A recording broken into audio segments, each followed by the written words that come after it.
మన దేశంలో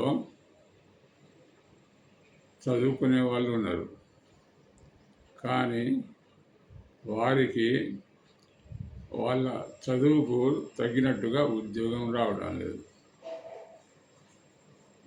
చదివేది ఒకటి,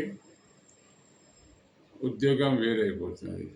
ఉదాహరణకి బాటనీ చేసిన వాడికి అడ్మినిస్ట్రేషన్లో, టెక్నికల్గా ఉన్నవాడికి సూపర్వైజర్లో, అదేవిధంగా మెడిసిన్ చేసిన వాడికి కంపౌండర్గా ఇలాంటి ఉద్యోగాలు దొరుకుతున్నాయి. దాని ద్వారా తృప్తి లేక ఎవరు సరిగా చేయడం లేదు. అందుకొరకు ఎవరికి ఎంత అర్హత ఉంటుందో, ఎవరు ఎందులో స్కిల్గా ఉంటారో వాళ్ళకి ఆ ఉద్యోగం ఇవ్వాలి. ఎందుకంటే ప్రతి విద్యార్థి ఒక 20 సంవత్సరాలు కష్టపడి నేర్చుకుంటాడు.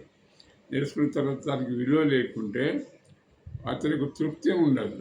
అందుకొరకు కనీసం నెలకు ఒక 30,000 రూపాయలు జీతం ఉండేటట్టు, అదేవిధంగా తన చదువుకు తనకు విలువనిచ్చేటటువంటి ఉద్యోగం ఉండాలి. అప్పుడు దేశం బాగుపడుతుంది, మనుషులు బాగుపడతారు, అందరూ సుఖంగా ఉంటారు అనే విషయాన్ని తెలుపుతూ మా పార్టీ